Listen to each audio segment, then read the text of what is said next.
ਸਪੀਕਰਾਂ ਦੇ ਵਿੱਚ ਐਲਾਨ ਕਰਿਆ ਵੀ ਜਿਨ੍ਹਾਂ ਨੇ ਨਨਕਾਣਾ ਸਾਹਿਬ ਜਾਣਾ ਉਹ ਸਾਡੇ ਕੋਲੇ ਮਤਲਬ SGPC ਮੈਂਬਰਾਂ ਕੋਲੇ ਪਹੁੰਚੋ। ਅਸੀਂ ਪਹਿਲਾਂ ਤੋਂ ਜੋ ਪੜ੍ਹਦੇ ਹੁੰਦੇ ਉਦੋਂ ਸੋਚਦੇ ਵੀ ਨਨਕਾਣਾ ਸਾਹਿਬ ਆਪਾਂ ਤੋਂ ਵਿਛੜ ਗਿਆ। ਕੀਤਾ ਸਾਨੂੰ ਨਹੀਂ ਪਤਾ ਸਰਕਾਰ ਨੇ ਕੀਤਾ ਜਾਂ ਕਮੇਟੀ ਨੇ ਕੀਤਾ ਕਿਸੇ ਨੇ, ਪਰ ਪ੍ਰਬੰਧ ਬਹੁਤ ਵਧੀਆ ਹੈ। ਬਹੁਤ ਵਧੀਆ ਹੋਇਆ। ਇਹ ਜਿਹੜੇ ਬੀਜੇ ਆ ਸਾਰਾ ਸਾਲ ਹੀ ਚੱਲਦੇ ਰਹਿਣੇ ਚਾਹੀਦੇ ਆ ਤਾਂ ਕਿ ਸਿੱਖ ਸੰਗਤ ਆਉਂਦੀ ਰਹੇ ਔਰ ਗੁਰੂ ਦਾ ਜਸ ਗਾਉਂਦੀ ਰਹੇ। ਸਾਡਾ ਮਨ ਤਾਂ ਜਦੋਂ ਅਸੀਂ ਬਾਘਾ ਬਾਰਡਰ ਤੇ ਪਹੁੰਚੇ ਉੱਥੋਂ ਹੀ ਖੁਸ਼ ਹੋ ਗਿਆ। ਵਾਹਿਗੁਰੂ ਜੀ ਕਾ ਖਾਲਸਾ, ਸ਼੍ਰੀ ਵਾਹਿਗੁਰੂ ਜੀ ਕੀ ਫਤਿਹ। ਸਭ ਤੋਂ ਪਹਿਲਾਂ ਤਾਂ ਆਪ ਸਾਰਿਆਂ ਨੂੰ ਗੁਰੂ ਨਾਨਕ ਪਾਤਸ਼ਾਹ ਦੇ ਆਗਮਨ ਪੁਰਬ ਦੀਆਂ ਲੱਖਾਂ ਤੇ ਕਰੋੜਾਂ ਵਾਰ ਵਧਾਈਆਂ। ਜਿਸ ਤਰ੍ਹਾਂ ਆਪ ਸਭ ਜਾਣਦੇ ਹੋ ਕਿ ਹਰ ਸਾਲ ਦੀ ਤਰ੍ਹਾਂ ਇਸ ਸਾਲ ਵੀ ਨਨਕਾਣਾ ਸਾਹਿਬ ਵਿਖੇ ਸਾਹਿਬ ਸ੍ਰੀ ਗੁਰੂ ਨਾਨਕ ਦੇਵ ਜੀ ਦਾ ਆਗਮਨ ਪੁਰਬ ਬੜੇ ਹੀ ਸ਼ਰਧਾ ਤੇ ਭਾਵਨਾ ਨਾਲ ਮਨਾਇਆ ਜਾ ਰਿਹਾ ਹੈ। ਇੱਥੇ ਬਹੁਤ ਸਾਰੇ ਲੋਕ ਜਿਹੜੇ ਨੇ ਵੱਖ-ਵੱਖ ਥਾਵਾਂ ਤੋਂ ਇੰਡੀਆ ਤੋਂ ਬਹੁਤ ਸਾਰੇ ਲੋਕ ਆਏ ਨੇ। ਇਸੇ ਤਰ੍ਹਾਂ ਸਿੰਧ ਤੋਂ, ਪਿਸ਼ਾਵਰ ਤੋਂ, ਬਲੋਚਿਸਤਾਨ ਤੋਂ ਕਾਫੀ ਸੰਗਤਾਂ ਇੱਥੇ ਆਈਆਂ ਨੇ। ਸਾਡੇ ਨਾਲ ਇੱਥੇ ਕੁਝ ਜਿਹੜੇ ਇੰਡੀਆ ਤੋਂ ਆਏ ਹੋਏ ਨੇ ਯਾਤਰੀ, ਸਿੱਖ ਯਾਤਰੀ, ਉਹ ਵੀ ਮੌਜੂਦ ਨੇ। ਆਓ ਇਹਨਾਂ ਨਾਲ ਗੱਲਬਾਤ ਕਰਦੇ ਹਾਂ ਕਿ ਇਹਨਾਂ ਦਾ ਸਫ਼ਰ ਕਿਸ ਤਰ੍ਹਾਂ ਦਾ ਰਿਹਾ ਔਰ ਕੀ ਇਹਨਾਂ ਨੇ ਇੱਥੇ ਇੰਜੋਏ ਕੀਤਾ। ਸਤਿ ਸ਼੍ਰੀ ਅਕਾਲ ਜੀ, ਵਾਹਿਗੁਰੂ ਜੀ ਕਾ ਖਾਲਸਾ, ਵਾਹਿਗੁਰੂ ਜੀ ਕੀ ਫਤਿਹ। ਭਾਈ ਸਾਹਿਬ ਜੀ, ਤੁਹਾਡਾ ਕੀ ਨਾਮ ਜੀ? ਬੂਟਾ ਸਿੰਘ ਚੌਹਾਨ। ਬੂਟਾ ਸਿੰਘ ਚੌਹਾਨ। ਹਾਂਜੀ। ਤੇ ਤੁਸੀਂ ਕਿੱਧਰੋਂ ਆਏ ਹੋ ਜੀ? ਅਸੀਂ ਡਿਸਟ੍ਰਿਕਟ ਬਠਿੰਡਾ, ਈਸਟ ਪੰਜਾਬ।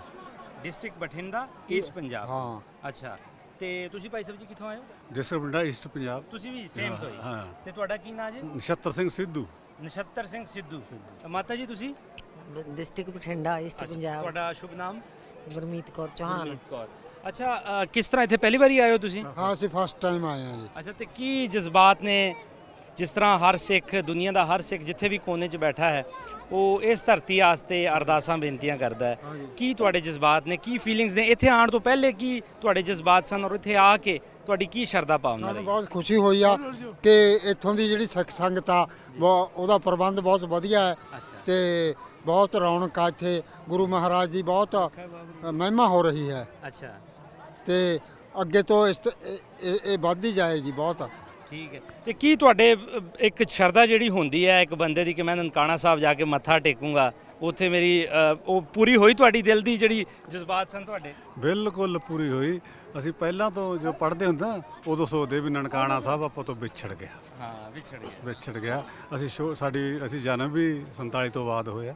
ਹਾਂਜੀ। ਸਾਨੂੰ ਬਜ਼ੁਰਗ ਦੱਸਣ ਲੱਗੇ ਵੀ ਆਪਣਾ ਸੀਗਾ। ਫਿਰ ਅਸੀਂ ਪੜ੍ਹਿਆ ਜਦੋਂ ਵੀ ਗੁਰੂ ਨਾਨਕ ਸਾਹਿਬ ਨੇ ਨਨਕਾਣਾ ਸਾਹਿਬ ਰਾਏ ਭੋਇ ਤਲਵੰਡੀ ਦੇ ਵਿੱਚ ਅਵਤਾਰ ਧਾਰਿਆ ਸੀ। ਹਾਂਜੀ। ਤੇ ਮਨ 'ਚ ਚਾਹਨਾ ਸੀ ਵੀ ਕਿਵੇਂ ਨਾ ਕਿਵੇਂ ਉੱਥੇ ਦਰਸ਼ਨ ਕਰੀਏ। ਅਸੀਂ ਪਹਿਲਾਂ ਪੜ੍ਹਦੇ ਰਹੇ, ਪੜ੍ਹਨ ਤੋਂ ਬਾਅਦ ਸਰਵਿਸ ਕਰਦੇ ਰਹੇ। ਹੁਣ ਰਿਟਾਇਰ ਹੋ ਗਏ। ਰਿਟਾਇਰਮੈਂਟ ਤੋਂ ਬਾਅਦ ਬੱਚਿਆਂ ਨੇ ਵੀ ਕਿਹਾ, ਅਸੀਂ ਵੀ ਸੋਚਿਆ ਵੀ ਹੁਣ ਨਨਕਾਣਾ ਸਾਹਿਬ ਜ਼ਰੂਰ ਚੱਲ ਕੇ ਆਈਏ। ਐਤਕੀ ਸਾਨੂੰ ਮੌਕਾ ਮਿਲਿਆ। ਸਾਨੂੰ ਸ਼੍ਰੋਮਣੀ ਕਮੇਟੀ ਨੇ ਐਲਾਨ ਕਰਿਆ, ਸ਼੍ਰੋਮਣੀ ਪ੍ਰਬੰਧਕ ਕਮੇਟੀ ਨੇ ਸਪੀਕਰਾਂ ਦੇ ਵਿੱਚ ਐਲਾਨ ਕਰਿਆ ਵੀ ਜਿਨ੍ਹਾਂ ਨੇ ਨਨਕਾਣਾ ਸਾਹਿਬ ਜਾਣਾ ਉਹ ਸਾਡੇ ਕੋਲੇ ਮਤਲਬ SGPC ਮੈਂਬਰਾਂ ਕੋਲੇ ਪਹੁੰਚੋ। ਸਾਨੂੰ ਰਿਕਮੈਂਡ ਕਰਕੇ ਭੇਜਣਗੇ ਤੇ ਤੁਸੀਂ ਜਾ ਸਕਦੇ ਹੋ।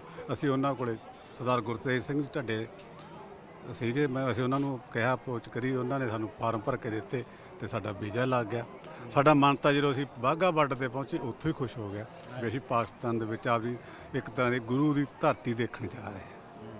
ਗੁਰੂ ਦੀ ਧਰਤੀ ਵੇਖਣੀ ਜੀ। ਜਿਹੜੇ ਵੀ ਸਾਡੇ ਜਿੰਨੇ ਵੀ ਜਦੋਂ ਅਸੀਂ ਵੀ ਛੋਟੇ ਸਾਂ ਤੇ ਸਾਨੂੰ ਵੀ ਪੜ੍ਹਾਇਆ ਜਾਂਦਾ ਸੀ ਕਿ ਹਰਮੰਦਰ ਸਾਹਿਬ ਜਿੱਥੇ ਜਿਹਦੀ ਨੀਂਹ ਸਾਈਂ ਹਜ਼ਰਤ ਮੀਆਂ ਮੀਰ ਸਾਹਿਬ ਨੇ ਰੱਖੀ, ਔਰ ਇਸੇ ਤਰ੍ਹਾਂ ਜਿੰਨੇ ਵੀ ਅਸਥਾਨ ਨੇ ਅਸੀਂ ਵੀ ਪੜ੍ਹੇ ਨੇ। ਇਸ ਤਰ੍ਹਾਂ ਜਿਹੜੇ ਸਾਡੇ ਚੜ੍ਹਦੇ ਪਾਸੇ ਲੋਕ ਨੇ ਜ਼ਾਹਰ ਆ ਉਹ ਵੀ ਆਪਣੀਆਂ ਕਿਤਾਬਾਂ ਵਿੱਚ ਬਚਪਨ ਤੋਂ ਹੀ ਪੜ੍ਹਦੇ ਆ ਰਹੇ ਨੇ। ਲੇਕਿਨ ਵੇਖੋ ਇਸ ਉਮਰ ਦੇ ਵਿੱਚ ਆ ਕੇ ਇਹਨਾਂ ਨੂੰ ਇਹ ਨਸੀਬ ਹੋਇਆ ਇੱਥੇ ਆਉਣਾ। ਸਾਡੇ ਨਾਲ ਮਾਤਾ ਜੀ ਮੌਜੂਦ ਹੈ।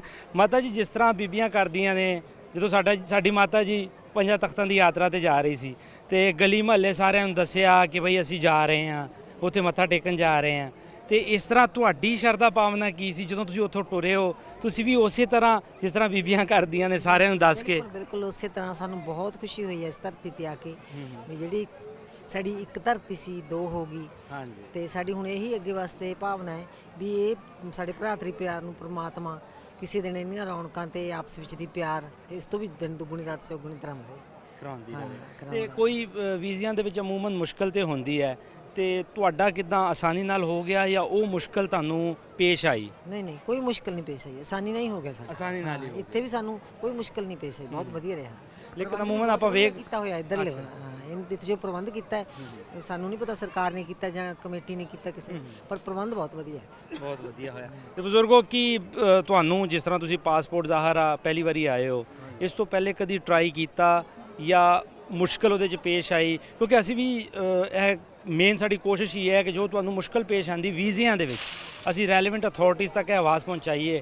ਕਿਉਂਕਿ ਵੇਖੋ ਸਿੱਖ ਸੰਗਤਾਂ ਤੇ ਉੱਥੇ ਇੰਡੀਆ ਦੇ ਵਿੱਚ ਕਰੋੜਾਂ 'ਚ ਨੇ, ਲੇਕਿਨ ਇੱਥੇ ਵੇਖੋ ਸਿਰਫ 600 ਸੰਗਤ ਆਈ। ਸਾਨੂੰ ਵੀ ਖੁਸ਼ੀ ਹੁੰਦੀ ਹੈ, ਅਸੀਂ ਨਨਕਾਣਾ ਸਾਹਿਬ ਹੈ ਗੁਰੂ ਘਰ ਦੇ ਸਾਹਮਣੇ ਸਾਡਾ ਘਰ ਹੈ, ਲੇਕਿਨ ਇਹ ਬਿਲਕੁਲ ਸੁਨਸਾਨ ਪਿਆ ਹੁੰਦਾ ਹੈ ਸਾਲਾ ਸਾਲ। ਜਦੋਂ ਤੁਸੀਂ ਆਉਂਦੇ ਹੋ ਇਹ ਪੱਗਾਂ ਵੇਖ ਕੇ ਸਾਨੂੰ ਵੀ ਖੁਸ਼ੀ ਹੋ ਜਾਂਦੀ, ਸਾਡਾ ਵੀ ਜਿਹੜਾ ਸੀਨਾ ਚੌੜਾ ਹੋ ਜਾਂਦਾ ਹੈ। ਤੇ ਕਿੱਦਾਂ ਤੁਹਾਡਾ ਕਿੱਦਾਂ ਉੱਥੇ ਆਉਣ ਤੋਂ ਪਹਿਲੇ ਕੀ ਤੁਹਾਡੇ ਸਨ? ਹਾਂ ਦੇਖੋ ਜੀ, ਖਾਲਸਾ ਪੰਥ ਨੇ 7 ਸਮੁੰਦਰਾਂ ਤੋਂ ਪਾਰ ਵੀ ਜਾ ਕੇ ਗੁਰੂ ਘਰਾਂ ਦੀ ਸੇਵਾ ਕੀਤੀ ਆ, ਉੱਥੇ ਗੁਰੂ ਸਾਹਿਬ ਦੇ ਨਿਸ਼ਾਨ ਝੂਲ ਰਹੇ ਆ। ਇਸ ਤਰ੍ਹਾਂ ਇੱਥੇ ਵੀ ਗੁਰੂ ਦੀ ਬਹੁਤ ਮਹਿਮਾ ਹੋ ਰਹੀ ਆ। ਇਹ ਜਿਹੜੇ ਬੀਜੇ ਆ ਸਾਰਾ ਸਾਲ ਹੀ ਚੱਲਦੇ ਰਹਿਣੇ ਚਾਹੀਦੇ ਆ ਤਾਂ ਕਿ ਸਿੱਖ ਸੰਗਤ ਆਉਂਦੀ ਰਹੇ ਔਰ ਗੁਰੂ ਦਾ ਜਸ ਗਾਉਂਦੀ ਰਹੇ। ਗੁਰੂ ਕਾ ਜਸ ਗਾਉਂਦੀ ਰਹੇ ਜੀ। ਤੁਸੀਂ ਜਿਹੜੇ ਇੱਥੇ ਸਾਡੇ ਨਾਲ ਵੀਰ ਆਏ ਸੀਗੇ ਸਿੱਖ ਯਾਤਰੀ, ਉਹਨਾਂ ਦੇ ਜਜ਼ਬਾਤ ਅਸੀਂ ਤੁਹਾਡੇ ਤੱਕ ਪਹੁੰਚਾਉਂਦੇ ਹਾਂ। ਕੋਸ਼ਿਸ਼ ਸਿਰਫ ਇਹੀ ਹੈ ਕਿ ਜਿਹੜੀ ਰੈਲੇਵੈਂਟ ਅਥਾਰਟੀਜ਼ ਨੇ ਉਹਨਾਂ ਤੱਕ ਇਹ ਗੱਲ ਪਹੁੰਚਾਈ ਜਾਏ ਕਿ ਸਿਰਫ ਗੁਰੂ ਨਾਨਕ ਦੇਵ ਜੀ ਦੇ ਜਨਮ ਦਿਨ ਤੇ ਹੀ ਕਿਉਂ, ਰੈਗੂਲਰ ਹਰ ਮਹੀਨੇ ਹਰ ਹਫਤੇ ਇਹਨਾਂ ਨੂੰ ਵੀਜ਼ੇ ਦਿੱਤੇ ਜਾਣ ਤਾਂ ਕਿ ਇੱਥੇ ਰੌਣਕਾਂ ਬਣੀਆਂ ਰਹਿਣ।